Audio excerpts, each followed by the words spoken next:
Good morning, everyone. Thank you for coming to this Beta Zone talk on what is the generational gap and how wide it is. My name is Michael Brutter. I'm a professor of political science at the LSE, director of the Electoral Psychology Observatory, and associate vice president for research. I spoke about mostly democracies and questions relating to tensions within societies, and including the generational gap to the likes of the Nobel Prize last year, the European Parliament, the United Nations. And today we are going to try and talk a little bit about what that generational gap is, what it means, and of course, if there is any way in which we could hopefully try and resolve it. So the first thing that is probably obvious to many of you, and probably the reason why so many of you are in the room in the first place, and sorry for those of you who don't have a chair, is that in the last few years, the generational gap has been the cleavage of our time. In other words, a lot of people have been talking about major differences in generations between the young and the old when it comes to things like attitudes to the environment, the use of AI, values, use of social networks, or more recently things like how people voted on Brexit, or young men supposedly voting for populist political parties like the AfD in Germany.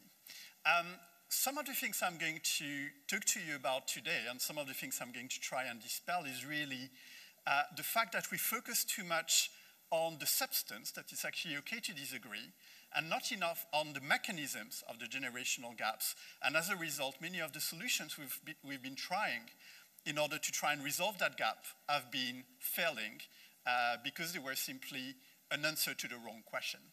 Now, to be able to understand the generational gap, we need to remember, first of all, two very basic scientific facts. The first one is that out of everything we do and think in life as human beings, over 95% is subconscious. So when you ask people what the problem is, even if they give you a very honest answer, that answer will not be the real one because people don't know the real answer to why they disagree with each other. The second thing is that we still tend to assume that reason and emotion, rationality and emotionality, are the opposite ends of a spectrum. Well, for 20, 30 years now, science has known that it is not the case, and that rationality and emotionality are in fact very closely intertwined. Where does it leave us? Well, when I said that we focus too much on the substance, we focus too much on the symptoms, I'll give you a couple of examples, but one of them is about the environment. All of us think that in terms of the environment, there is a major difference between young people being a lot more concerned about the environment and old people not caring. Well, if you ask people as a raw question, do you care about the environment? Then that's actually true. Young people are more likely to say that they actually worry about it. But if you actually put things in terms of tensions, asking people what they're willing to sacrifice to save the planet, and to fight climate change, then the reality is that young people are actually not more willing to make sacrifices to save the environment than older generations. As a result, by focusing too much on the symptom, we're actually framing the question in the wrong way, and we are framing the questions in the wrong way because we're actually using what is the traditional understanding of what society and politics are about, according to us as older generations, which doesn't resonate with the young. What I mean by that is that historically we thought that politics, democracy, societies have been about policies, ideologies, decisions. But the reality is that for young people, they really want societies to perform very different functions from what we did as older generations. What they care about is about having a voice in society, feeling that elites listen to them once in a while, being able to channel problems when they feel that things are not working the way they should. And as a result, if we only focus on policies, if we only focus on the substance, we are actually asking questions in a way which doesn't resonate, which doesn't answer the concern of young people in the first place. And as a result, we actually misunderstand young people. We think they are being apathetic, which is not the case. We think they are being selfish, which is not the case. What they really want is that we stop telling them the system is what it is and you need to adapt to it. So really, they want the system to be able to embrace new functions, which it has not been created, if you want, to perform and fulfill. Having borne that in mind, the consequence of that, the consequence of those differences in functions, is that we misunderstand the problems as well. So we think of it in terms of gaps on ideas, on preferences, but the reality is that there are two big problems that we are underestimating and other problems that we are overestimating. So again, we are focusing on populism, on apathy, on selfishness. None of those are actually relevant across generations, especially not with the young. But there are two big problems that we face. The first one is what Sarah Harrison calls frustration. And frustration comes when there is a mismatch between what you want, what you hope from a system, and what you get. What it means, in other words, is that young people tend to be a lot more idealistic about society and democracy than we are. We are maybe a bit more reasonable than they are.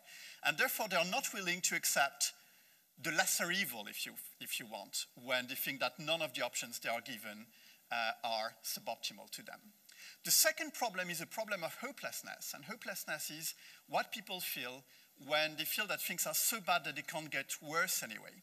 And the interesting things about hopelessness is that it is truly cross-generational. So in particular, when you think about the hopelessness of older generations, middle-aged and old people, it doesn't come when our situation is bad, but when people feel that the generation of their children and grandchildren are likely to get worse, and that their children and grandchildren will not live a better life than they did themselves.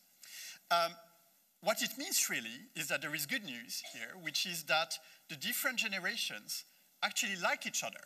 When we speak, when we measure the thermometer feelings, if you want, of different generations towards one another, we find that young people like the old people like the young. But the problem is that everybody thinks that the other generation hates them.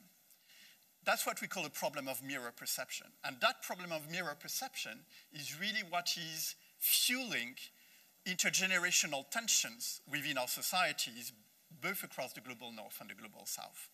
It is articulated around 4 big dimensions: perceptions of prejudice, indifference, aggression, and humiliation. So again, nobody feels aggressive towards other generations, but the young say, well, the old don't care about me.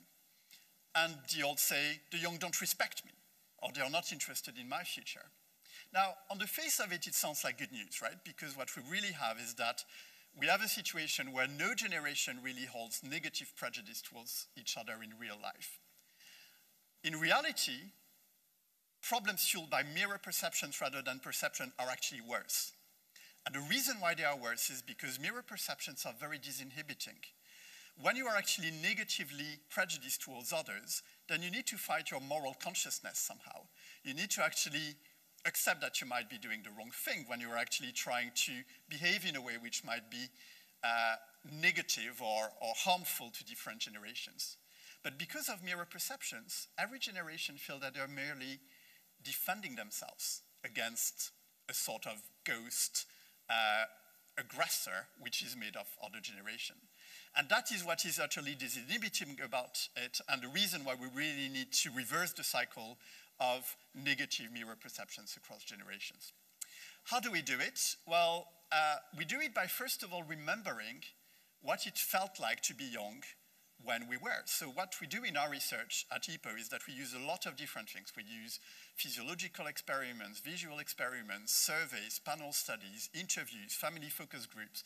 And one of the things that has been really striking in our research is that when we talk to old people and we ask them to remember their entire life and how they discovered hostility between different people and between different generations, what they tell us about their early sense of alienation and why they felt that they were being misunderstood, for instance, by their father or by their teacher the first time they started having a voice about their own preferences, is in fact exactly what young people reproach to them and which they do not perceive in the same ways. Because now, as old people, we actually perceive things in a different way. We have that impression that, we want to be able to transmit something to other generations, so they're not really listening, they're not really interested, and they actually sort of dismiss us as irrelevant old people. So what we really need to do is to have that memory of how different things seemed, if you want, when we were younger, and as a result, try to focus on empathy and on changing our perception, really, of how we come across to different generations. So, to conclude, what does it mean in real life? Well, in real life, it means that, first of all, it's okay to disagree. We don't need to agree on the substance of things. And our societies, whether fully democratic or otherwise, are equipped to deal with tensions between people who actually feel differently, right? The reality of life is that we all have different ideas, different perceptions, and that our systems are there to actually manage them and help us to come up with better collective decisions.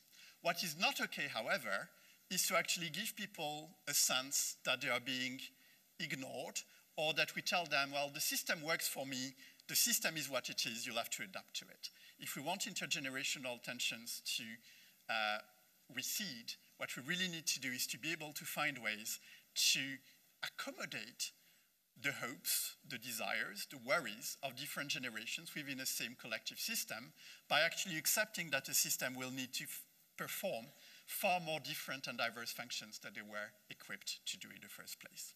So that's where I'm going to stop for now, and I would like to now invite Cheryl on stage, who is going to lead our discussion. So Cheryl, please do come in, and I don't know if you would like to also briefly introduce yourself to the group. Thank you so much, Michael. Hi everyone, my name is Cheryl. I'm the director of the Global Institute for Shaping a Better Future at Teach for All. So I'm really excited to be here, and thank you so much, Michael, for your presentation. So I'm going to start with almost I need your advice on something, right? So I'm going to start with a very practical question, and I want to crowdsource some answers first. So show of hands if you've heard of these words. Tralalelo, tralala. You might, either you have young kids or you spend too much time on the internet. So these are what my kids call Italian brain rot. And these are AI-generated images that makes absolutely no sense. But my kids would say this all the time, like tralalelo, tralala, ballerina cappuccino. I had to write it down, right?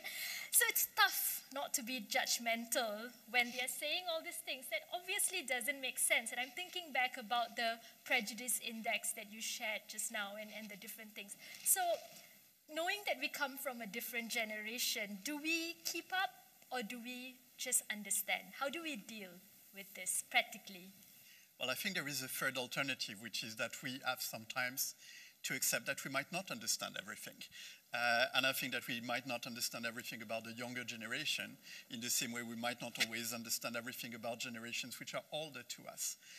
And one of the reassuring elements about your ordeal, really, as the mother of little kids, is that for us, young people are a sort of unified group. But the reality is that probably many of my students who are in their late teens or early 20s have absolutely no clue either about the Italian brain rot and, ballerina cappuccino or whatever it was. So really, the differences across generations are actually a lot more fine-grained than we think they are.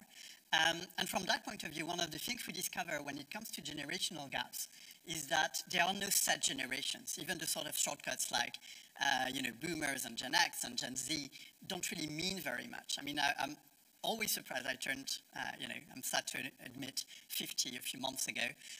And now some people still call me a young man, which to me sounds very strange. But you're always the young man of someone and the old man of somewhere else. And in exactly the same way, my students are probably old people in the eyes of yours. And from that point of view, I think it's okay to accept that each micro-generation will have some idiosyncrasies we don't need to understand to be able to communicate and function together. Thank you so much for that. I think going back to some of the things that highlighted in your presentation, I'm thinking about in Malaysia, when we reduced the voting age to 18, we had 1.8 million additional voters, and a lot of people predicted that this will swing towards the liberal parties. But what happened was when the election results came out, there was actually a bigger shift towards the conservative parties. And we are like, how do we accurately, I mean, most of us here leading organizations, how do we understand or predict the trends or where the young people have affinity towards? Well, again, I think that in many ways we shouldn't, because it really doesn't matter. And one of the things that always surprised me, we do a lot of work at HIPPO on lowering the voting age more to 16 in Europe. That's the dominant question. And one of the things that always strikes me is that most of the arguments against lowering the voting age are in fact exactly the same arguments that were used against giving the right to vote to women several decades ago. They will vote like their parents, they will vote like their husbands, they are easy to manipulate, they don't work, they don't understand real life constraints. The reality is that in every country where the voting age has been lowered, countries like Austria, for instance, we find that young people have what we call the highest quality of the vote. Quality of the vote doesn't mean that they vote for the right party or left wing or right wing. We don't care about that. It means that actually they know who they vote for. They understand the policies and the preferences of the parties that they choose. And there is a very good reason for it, which is that young people are much more used to learning and studying than we are. We tend to function very automatically and assume that we know things. Young people are used to actually opening a book sometimes, or at least looking on the internet or on ChatGPT to try and understand really what the political offer is going to be like. And so I think that very often we tend to have prejudices again about where young people are going to fall in terms of preferences. And the reality is that usually when it comes to the substance, young people are not that different from the old. But where they are different is that they will force political parties and elites to talk about different things. They will talk about things in different ways as well. The sort of partisan wordings are not going to resonate very much with young people, and young people are not going to vote for the sake of it just because they have a duty to vote. They are going to vote because somebody is going to actually convince them that there is some hope of things changing. And that's one of the things that we need to be wary about in our societies. In the last 20 years, we've reached a situation where over 40% of the population, when they go to vote, say that they go and vote for a political party or candidate they don't really like. We moved from a situation where people used to go to vote because they were enthusiastic about some of the political offer to a situation where people go to vote because they are scared to death about one particular party or candidate winning the elections. And young people are a good refresher that just voting negatively is not good enough. They want to actually be convinced that something is good and something can evolve for the better. Thank you. I think to that point, right, they want to be convinced that something is good and something can be evolved. I'm reflecting back about our work at Teach for All. One of the things that we are doing is hoping to really co-create with young people, and it's not performative, right? So you don't just have a few of them there for token, but whatever that you're building, the learning agendas that we are putting together, we are co-creating this meaningfully with young people. But this is tough to do. So where do we start if in the organizations or in the work that we are doing, we really want to meaningfully involve young people? Where and how do we start? Well, you're probably starting in the right place, because one of the things that I didn't have time to mention is that, unfortunately, many of the solutions we try to use to bridge the generational gap across countries and in particular across democracies do not really work. What do I mean by that? A lot of countries have thought that the problem is really technical, and if you allow postal voting or internet voting, then young people are going to engage very much. Well, the reality is that of all age groups, young people aged 18 to 24 are the least likely to actually vote remotely using postal voting or internet voting. If they go to vote, they want the real thing. They want the real polling station, they want the decorum, they want to be treated as first-class citizens, not second-class citizens. Civic education, traditionally perceived, also doesn't work very well, because this is not about ignorance. And for those of you who have teenage children, not you yet, but it will come, the last thing they want is to actually think of democracy as a school assignment of sorts. Democracy is about listening to ourselves, having opinions, and being able to perform them in real life. So what you're doing from that point of view is right, making young people participate in debates, in discussions. One of the photos you saw at the beginning of my presentation was about our team participating in the largest science fair in Europe, which was organized by the European Research Council and the European Commission. And what we did was that we created a new system which is AI-based and which enabled people to participate in what we call collaborative democracy in their own words. So we ask young kids, aged as little as 5 and 6 year old, what would make the world a better place? And we just let people do answer in exactly whatever way they wanted. And we use artificial intelligence to read back to them how we understood their contribution and derive collective decisions from them. That's very different from the way democracy is normally perceived, but the reality is that the starting point, if you want, of what we did was that people, when they are fed up with democracy and institutions, are not fed up because they don't have opinions, but because they feel that we're making the questions and the answers.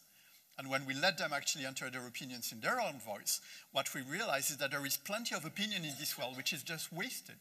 And that opinion is needed to make better decisions, economically, politically, socially. We need to understand what people think and what people feel. And by allowing them to do that in their own words, even with 5- and 7-year-olds, we managed to actually get some really useful opinions that we were able to then aggregate into collective decisions in a way you would never be able to do by only asking people which political party or which candidate do you prefer. So that's really what we need to do. We need to actually make the system more responsive so that when people feel that the system is not working the way they want, we can actually have a little bit of elasticity within the system as opposed to encouraging anybody who feels that the system is too narrow and too constraining to take their anger outside of the system, which is the worst possible scenario for all of us. Yeah, thank you. Thank you so much, Michael. We have about 8 minutes left, and I'm happy to sacrifice my last question to open it up to the floor. So, yeah, if someone can pass a mic, or if you just use your teacher voice, just to the one. Thank you very much. I'm Adriana. I'm a global shaper from Bandung in Indonesia. So I work to drive policy change in Indonesia, and it's often that I'm the youngest in the room. So my question is, how can we get, as the younger generation, get the older generation to understand our needs and ensure that any programs resulting from the policy-making perspective can also include the needs of the younger generation and the needs of the future generation that is not yet here? Thank you. Shall I answer that question, or do we take 2 or 3 and I answer them together? Let's take 2 more, and yeah. Oh. Then let's have hands, that's good, I like that. I will take note. Hi, my name's Tammy from also Global Shapers from the Montreal Hub.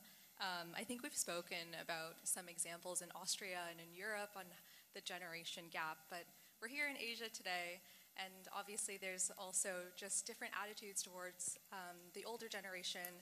So what are some tactical ways that you've seen in both the East and West on how to maybe close this gap? Okay, right. And one more, last one, maybe you.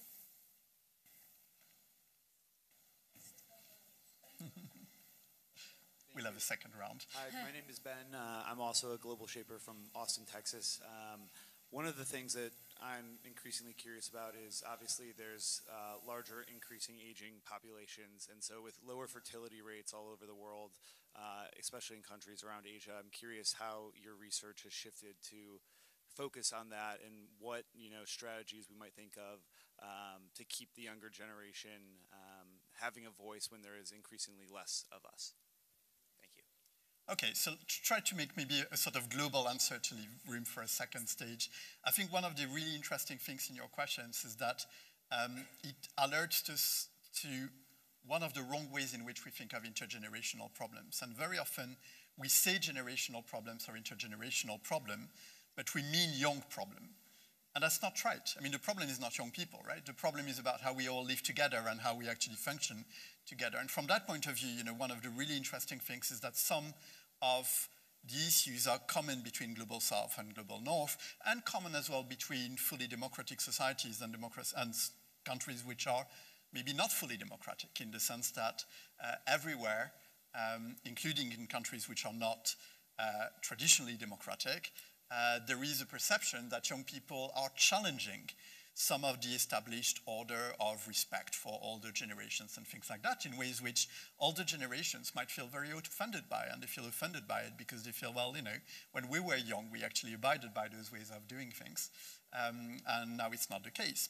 And equally, in some of the Global North countries, we are facing a situation whereby young people are becoming a rarity, and not only a rarity, but when we are fully democratic, because they participate less in elections, then when you are a political party or candidate, your incentive is to talk about old people's problems.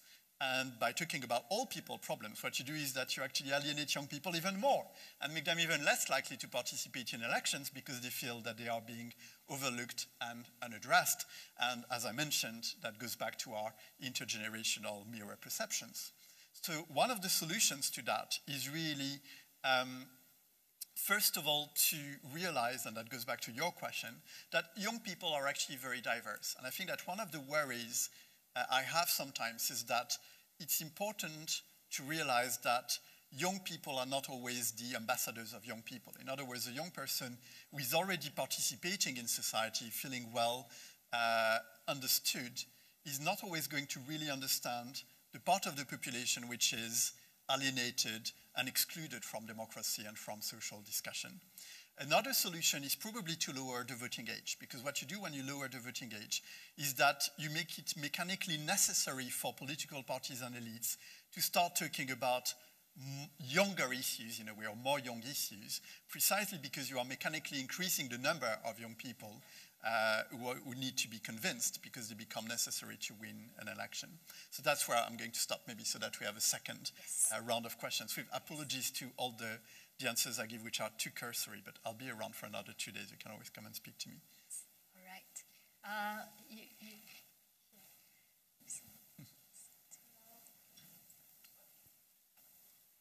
don't think so. Yeah, okay. Hello, Valentina. I'm also a global shaper from the Porto Hub in Portugal and a social psychologist, so I'm truly happy to be listening to you. I work with market research nowadays, so my question here is that both the academia and the market researchers still find great comfort in addressing the statistical parts of the generational gap because we need it to have like our market, our personas, and to address the best products to each of the generations that we have active in the market nowadays. So my question is, how can we strike a balance between continuing to address generational issues and the generational differences without perpetuating a generational gap? Right. Okay, one more question for, do you want to? Hi, thank you so much. My name is Cara. I'm also a global shaper from Munich, Germany. My question is, what role does media, especially social media, play in kind of reinforcing these mirror perceptions that you spoke about? And what can we do to shift that narrative? Right. Do you want to take that? Do you want to take one more? Or? One more. Yes. Here, in front. Thank you so much. I'm a global shaper from Japan and actually offer at LSE. So both the turnout among young people in Japan is low, and similar trends can be observed in other countries. As a result, the opinions of the elderly tend to be most strongly reflection in policy making. However, the needs and the priorities of younger and older generations often differ, as do their expectations of one another. So my question is, given this generational disparity and the imbalance in political participation, how should policymakers be advised to ensure that the interests of both young and elderly populations are fairly represented in public policy? Thank you. Okay, so 3 very different questions. I'll try to actually, again, use my 1.5 minutes or a bit less to answer all of them. I think that what I would say to start with is, yes, we do need all that information, but we can't get the right answers if we don't ask the right questions. I'll take one very specific example, which is the example of polarization, which is something that all of you hear about. Well, one of the big findings of our research at EPO is that polarization is yesterday's problem when it comes to young people. In other words, young people are not polarized, they are hostile, and that's very different. What it means is that polarization in social psychology is something which means that you start disliking people who feel differently from you because you feel a sense of solidarity with your in-group, right? You feel very close to a group inside. Young people are more negative towards people who feel differently from them than all generations, but they feel almost as negative towards people who feel exactly like them. So in other words, for young people, the basis of hostility, the basis of negativity is not ideology, it's not partisanship. They are just very skeptical and worried about everyone. And what this really means, and I've got about 10 seconds to finish with the other two questions, so I do apologize. But really, what it means is that the only way in which we can actually make room for young people and their differences is by actually accepting that the way in which we ask questions are themselves rooted in a very specific system, a very specific understanding, which is not necessarily the way in which they themselves experience the question. And I'll finish on one very short point. Many of us are doing the right thing in life. We are really caring about people from other generations, other positions, but we sort of assume the worst from others. What we need to realize, if we want things to work better, is that most people are actually like us. We are not the only ones to care about others. We are not the only people to be actually selfless and to try and actually find solutions. Most people actually want things to work. Most people want to be their best selves. And if we listen to that, then we will be able to bridge the generational or intergenerational gap. Thank you. Thank you so much, Michael, for this. I think this has been so insightful, and I'm sure everyone here learned so much. And thank you also to all the global shapers for your many questions. I get asked every year at WF if I'm a global shaper, so I'm going to take it as a compliment. You all are amazing, and thank you so much, everyone, for this. Michael will be around here, I think, for the next few minutes. So thank you very much. And thank you, Cheryl.